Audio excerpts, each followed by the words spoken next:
After a perfect weekend in the Musk family, Sunday bedtime arrives.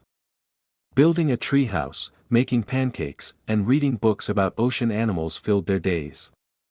As Elon tucks 5-year-old X into bed, his son looks at him with the serious expression children wear when grappling with big thoughts.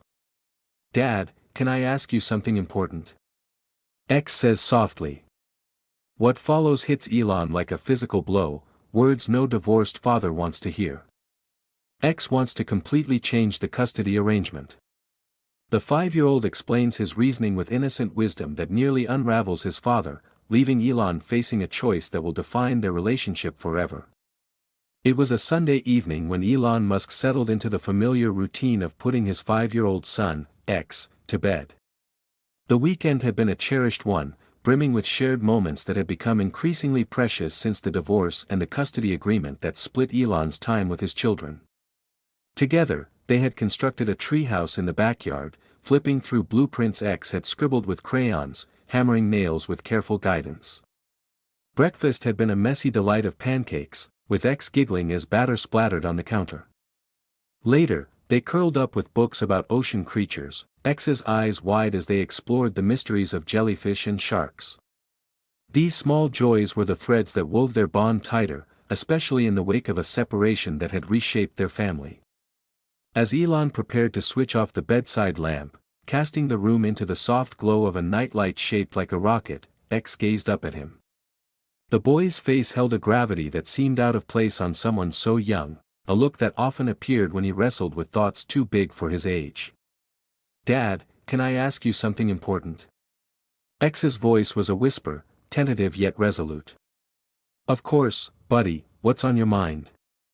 Elon replied, sitting on the edge of the bed and giving his son his full attention. X sat up, pulling his knees to his chest in a posture he adopted when he felt nervous, his small hands fidgeting with the edge of his blanket. "I want to live with Mom all the time," he said. The word struck Elon like a thunderclap, reverberating through him with a pain that no amount of preparation could dull. As a divorced father, he had braced himself for many things as X grew, questions about his demanding career, requests for more independence, even the usual childhood grievances. But this request tapped into his deepest fears, the ones that whispered in the quiet moments, that he might lose the closeness he treasured with his son. Elon leaned back slightly, struggling to keep his expression neutral despite the ache swelling in his chest. "Can you tell me why you feel that way, X?" he asked gently, his voice steady though his heart raced. X looked down at his hands, searching for the right words. "It's not because I don't love you, Dad. I love you so much," he began, then paused, as if gathering courage. Elon waited patiently, though each second felt like an eternity. "Mom gets really sad when I'm not there," X continued, his voice small but clear. "And she doesn't have other kids around during the week like you do. When I'm with you, you have meetings and work, and Mrs. Chen takes care of me. But when I'm with Mom, it's just us, and I think she needs me more." The innocent clarity in X's observation was almost too much for Elon to bear. His son had seen what the adults had tried to shield him from, his mother's struggle with loneliness during the long stretches when the children were with their father. "I see," Elon said softly, his tone carefully controlled. "You feel like Mom needs you more than I do." X nodded solemnly, his eyes earnest. "You have so many important things to do, Dad. You're building companies and helping the world. But Mom just writes, and she gets lonely in her big house by herself." Elon took a deep breath, the weight of the moment pressing down on him. This conversation, he realized, would shape his relationship with X for years to come. Every instinct urged him to explain why X was mistaken, to list all the ways he needed his son. To fight for the custody arrangement he had worked so hard to establish. But instead, a question slipped out, surprising even himself. "What would make you the happiest, X?" he asked. X's eyes lit up with a flicker of hope. "If I could live with Mom most of the time but still see you. Like, if I could come here every weekend and a few days after school." The custody arrangement X described would drastically reduce Elon's time with his son compared to the current shared setup. It meant quieter weeknights, an emptier house, and the reality that X would grow up primarily in another home. But as Elon looked at his thoughtful, caring 5-year-old, who was more concerned with his mother's well-being than his own preferences, he understood something profound. X, Elon said, his voice gentle but firm, "You're telling me you want to take care of someone you love, someone who needs you, right?" X nodded again. "That's one of the most grown-up and kind things I've ever heard anyone say," Elon continued. "It shows what a big heart you have, and I'm so proud to be your dad." X gave a hesitant smile, unsure where this was leading. "But I need you to understand something important," Elon said, placing a reassuring hand on his son's shoulder. "When you're 5, your job is to be a kid, not to take care of grown-ups. That's what adults are supposed to do for you." X looked puzzled. "But Mom is sad," he said. "Mom is sad because divorce is hard for everyone," Elon explained. "But it's not your job to fix that. Mom and I are adults, and we both need to figure out how to be happy in our own lives. Your job is to be where you feel the most loved and safe." He paused, choosing his next words with care. "If you'd feel the happiest and safest living with Mom most of the time, then that's what we'll do. But I want you to make that choice because it's what's best for you, not because you're worried about taking care of someone else." X sat quietly for a long moment, his young face scrunched in concentration as he processed these big ideas. "So it's okay if I want to live with Mom more?" he asked finally. "It's absolutely okay," Elon replied, and as he spoke, he realized he meant it wholeheartedly. "If that's what makes you the happiest, then it's not just okay, it's what we need to do." The relief that washed over X's face told Elon he had said the right thing, even if it meant less time with his son. But then X's expression shifted to concern. "But Dad, will you be sad?" he asked. Elon smiled, this time with genuine warmth. "I'll miss you every day you're not here," he admitted honestly. "But knowing you're happy and safe makes me happy too. That's what parents want most for their kids." X wrapped his arms around Elon's neck in a tight hug. "I love you, Dad, and we'll see each other all the time, right?" "Always," Elon promised. "And maybe this way, when we're together, I can focus completely on you instead of trying to balance work and everything else." In the weeks that followed, Elon worked with his ex-wife to adjust their custody agreement. The legal changes were straightforward, but the emotional adjustment proved more complex. Elon had to rethink his priorities, realizing that the quality of time with his children mattered more than the quantity. The new arrangement ultimately strengthened his bond with X. Their weekends together became more intentional, more focused. Elon began declining work commitments that would interfere with their time, and he found that looking forward to seeing X made their reunions even more meaningful. 6 months later, X made an observation that caught everyone off guard. "You know, Dad, I think this works better for all of us," he said one day. "You're not as tired when we're together, Mom is happier, and I get to see both of you when you're at your best." For Elon, his son's request had initially felt like a rejection. But it taught him a valuable lesson about love. Sometimes the most loving thing a parent can do is put their child's needs above their own desires, even if it means personal sacrifice. For X, his father's response gave him something equally precious, the knowledge that his happiness mattered more to his dad than his own comfort. And that he could be honest about his needs without fear of disappointing those he loved. Over time, Elon noticed subtle shifts in his approach to parenting. Before the new arrangement, he often tried to fill their time together with exciting outings to amusement parks, intricate science experiments in the garage, or visits to his company's facilities. He wanted to make their moments unforgettable, to compete with the everyday comfort of their mother's home. Now, with their time more limited but more purposeful, he found himself leaning into simpler pleasures. They still did special things occasionally, but more often, they just enjoyed being together, strolling through the neighborhood, cooking dinner side by side, building with blocks on the living room floor, or reading stories before bed. About a year after the custody change, on a Friday evening, Elon picked X up from school. They had settled into a clear weekend routine, Fridays were always pizza and movie nights, Saturdays were for adventures, big or small, and Sundays were for quiet home activities before X returned to his mom's house. "Dad," X said as they drove home, "can I tell you something?" "Always," Elon replied, glancing at his son in the rearview mirror. "I was thinking about when I asked to live with Mom," X said. "I remember I was scared you'd be mad at me." Elon's chest tightened. "I wasn't mad, buddy. I was sad at first because I missed you when you weren't with me. But I was never mad at you for being honest about what you needed." X nodded thoughtfully. "My school friend Jake, his parents are getting divorced too, and he said his dad got really mad when he said he wanted to stay with his mom. His dad said Jake was being disloyal."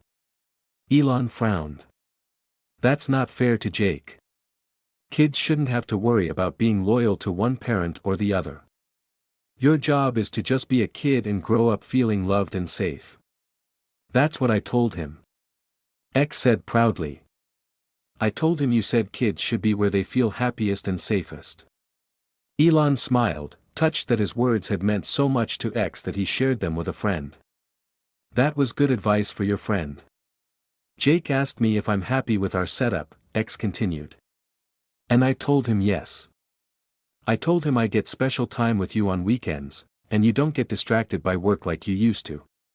And I can be with Mom during the week, which makes her happy too." "And how about you?" Elon asked. "Are you happy with how things are?" X nodded vigorously. "I like knowing exactly when I'll see each of you. And I like that you and Mom don't fight about the schedule anymore." That was true. Since settling into the new routine, the tension between Elon and his ex-wife had eased significantly. Handovers became smoother, their communication more amicable. They had even managed to attend X's kindergarten graduation together, sitting side by side without the awkwardness that once defined their interactions. "I'm glad, buddy," Elon said. "That's what matters most." When they got home, Mrs. Chen, their housekeeper, had prepared X's favorite snack, apple slices with peanut butter, waiting on the kitchen table. X climbed onto a stool and munched happily while Elon checked his phone for messages. "There's one from your mom," Elon said, scanning the text. "She says she hopes you have a great weekend with Dad and can't wait to hear all about it on Sunday night." X grinned. "Mom always says that now. She likes hearing about our adventures." Elon nodded, reflecting on how much had changed. A year ago, the idea of his ex-wife genuinely caring about his time with their son would have seemed far-fetched. The divorce had been tough, both sides carrying resentment that made co-parenting a challenge rather than a collaboration. But the new custody arrangement had helped heal some of those wounds. With fewer conflicts over schedules and with X clearly thriving, they had found a path to more peaceful parenting. They weren't friends, too much history stood in the way, but they had become effective co-parents, which was what X needed most. "Dad," X said, interrupting Elon's thoughts, "can we watch Finding Nemo tonight? Since we've been reading about ocean animals this weekend?" "Sure," Elon agreed. "And tomorrow, I thought we could go to the aquarium. What do you think?" X's eyes widened with excitement. "Yes. Can we see the sharks and jellyfish?" "Everything," Elon promised. "We'll take our time and see whatever you want." Later that evening, as they settled on the couch with pizza and the movie, X snuggled against Elon's side. These quiet moments of connection had become the foundation of their relationship, not extravagant trips or lavish gifts, but the simple comfort of being together. Elon found himself thinking about a meeting he had canceled to ensure he could pick X up on time. It had been an important meeting, one his assistant had tried to reschedule rather than cancel, but Elon had been firm. Friday afternoons were for X, non-negotiable. A year ago, he might have tried to juggle both the meeting and picking up X, possibly arriving late and distracted.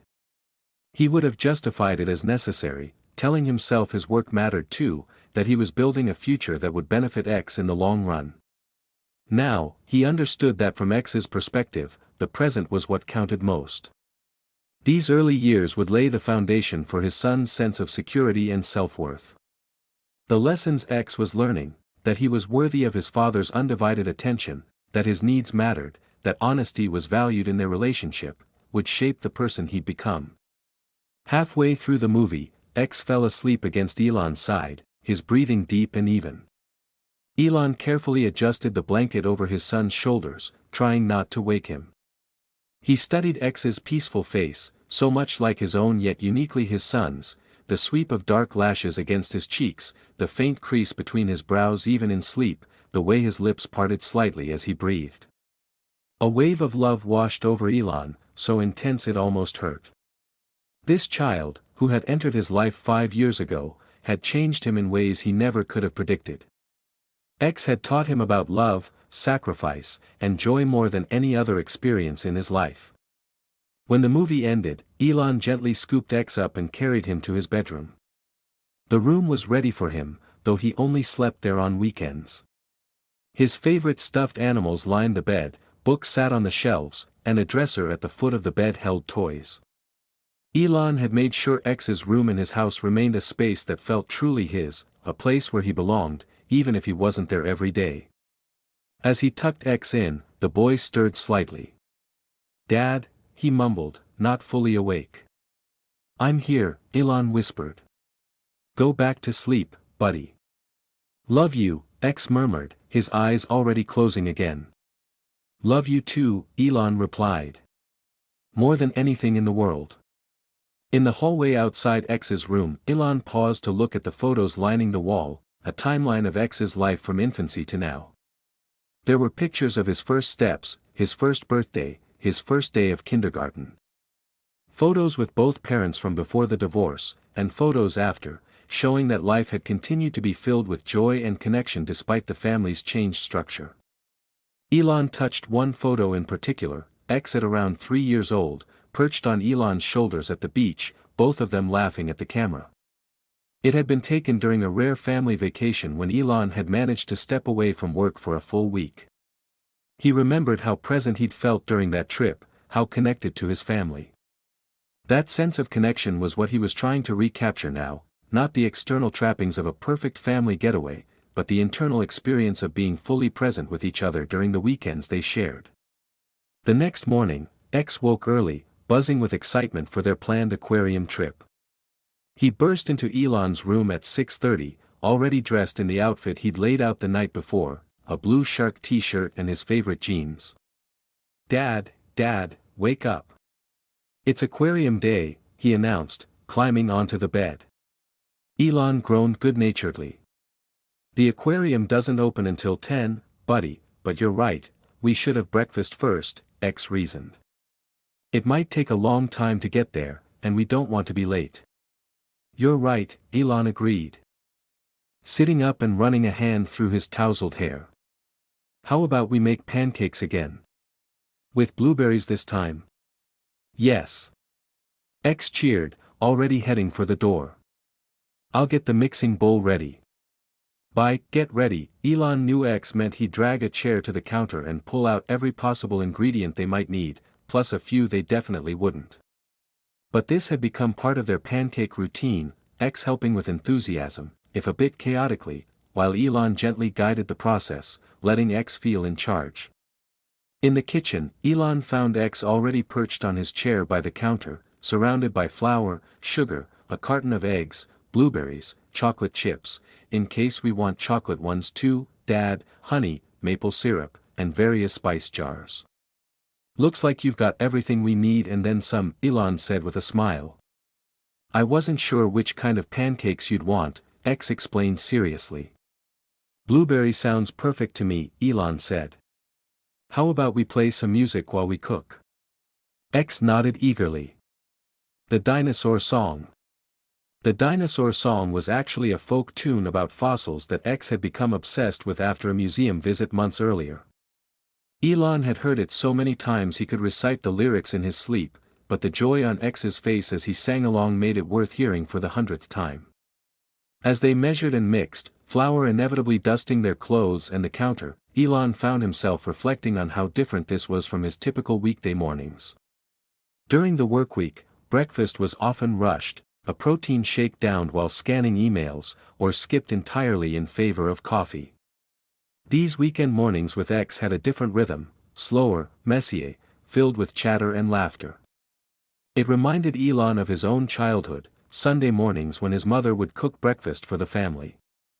Those memories had faded over years of intense work, but now they resurfaced as he created a similar experience for his son.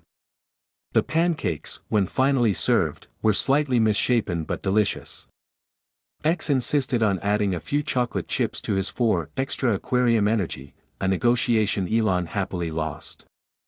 "Dad," X asked between bites, "do sharks sleep?" "That's a great question," Elon replied. "Some sharks have to keep swimming to breathe, so they don't sleep like we do. They have rest periods where one part of their brain rests while the other stays alert." X considered this with fascination. "So they're half asleep? That's so cool. I'll tell Mom about it when I call her tonight."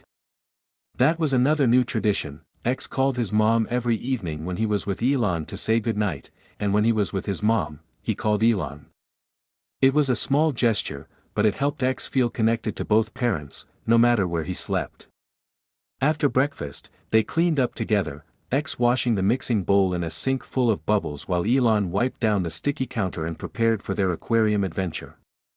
The aquarium was crowded, as it often was on weekends, but Elon had anticipated this and bought tickets online in advance. They moved at X's pace, lingering at the exhibits that captivated him most, the kelp forest, the jellyfish gallery, and, of course, the shark tunnel. In the shark tunnel, a clear passageway running through the middle of a massive tank, X stood mesmerized, watching sharks glide around and above him.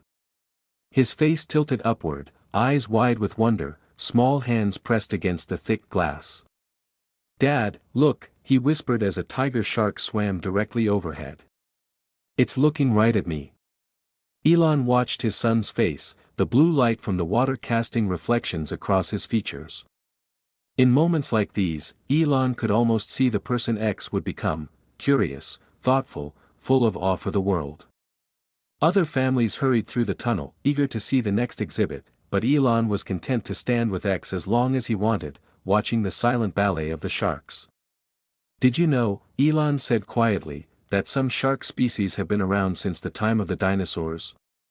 They've lived on Earth for over 400 million years." X's eyes grew even wider. "That's almost as old as Grandma," he declared.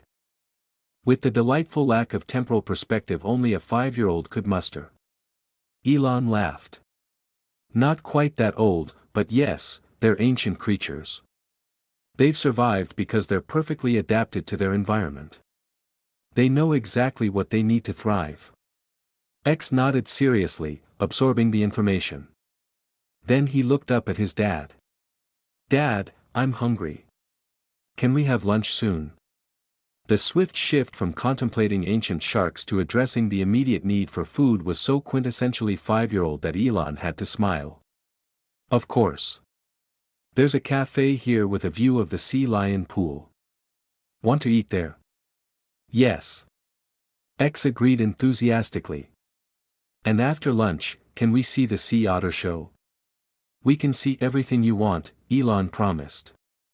As they walked to the cafe, X slipped his small hand into Elon's larger one, a gesture that never failed to touch him.